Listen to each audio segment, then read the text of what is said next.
ආයිබෝ වේවා හැමෝටම. ඔන්න ආපහු වතාවක් ෆිල්මක් අරගෙන ආවා. ඔයාලා දැනටමත් දන්නවා මොකක්ද මම අරගෙන එවිත් තියෙන්නේ කියලා. Netflixලා ඊයේ දවසේ නිකුත් කරපු අලුත්ම සුපිරි චිත්‍රපටය තමයි මේ ගෙනාවේ. මගේ ප්‍රියතම රංගන ශිල්පීන් දෙන්නෙක් ඉන්න නිසා ට්‍රේලර් එක ආපු දවසේ ඉඳලා මේක බලන්න ආසාවෙන් හිටියේ. ඒ වගේම වැඩෙත් හොඳ නිසා වෙලාවකුත් ලැබුණ නිසා ඔයාලත් එක්කත් මේක බෙදා ගන්න හිතුණා. සාෂා සහ ටොමී කියන්නේ කඳු නැගින පිස්සුවෙන් ඉන්න යුවලක්.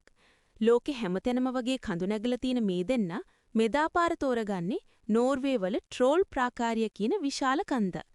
ඉතින් මේ වැඩේ වෙද්දී අවාසනාවන්ත සිදුවීමකට මුහුණ දුන්න සාෂා මේ හැමදේම අමතක කරන්න ඕස්ට්‍රේලියාවේ සංචාරයක යෙදෙනවා.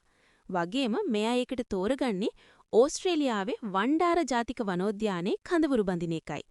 ඒ වගේම පලාති ගොඩක් මනුෂ්‍ය අතුරුදහන් වෙන නිසා පරිස්සම් වෙන්න කියලා වනෝද්‍යානයට ඇතුල් වෙද්දිම රේන්ජර්ස්ලා සාෂට අනතුරු අඟවනවා. ඉතින් කැලේ ඇතුලේ හිටපු පළවෙනි රාත්‍රියේදීම සාෂට අමුතු සිදුවීමකට මුහුණ දෙන්න වෙනවා වගේම එයාට කැලේ ඇතුලේ ඉන්න අමුතු පහේ මිනිස්සෙකුත් හම්බ වෙනවා. හැබැයි මේ මුණ ගැසීම කෙලවර වෙන්නේ මහා ඛේදවාචකයකින් කියලා සාෂා ඒ වෙලාවේ හිතන්නේ නැතුව ඇති. මේ චිත්‍රපටය අධ්‍යක්ෂණය කරන්නේ අඩ්‍රිෆ්ට් බීස්ට් වගේ චිත්‍රපට අධ්‍යක්ෂණය කරපු බල්ටසාර් කෝර්මාකුර් විසින්. ඒ වගේම මේක මේ විද්දී 6.3ක IMDb අගයක් සහ 65% කුණු තක්කාලි අගයක් ලබා ගන්නත් සමත් වෙලා තිබෙන අතර.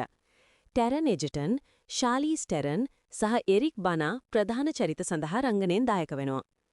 ඔයාලා ද හන්ට් 2020, රේඩියෝ නෝට් 2019, ස්ප්ලිට් 2016 වගේ චිත්‍රපටවලට කැමති අය නම් අනිවාර්යෙන්ම මේකටත් කැමති වෙයි කියලා.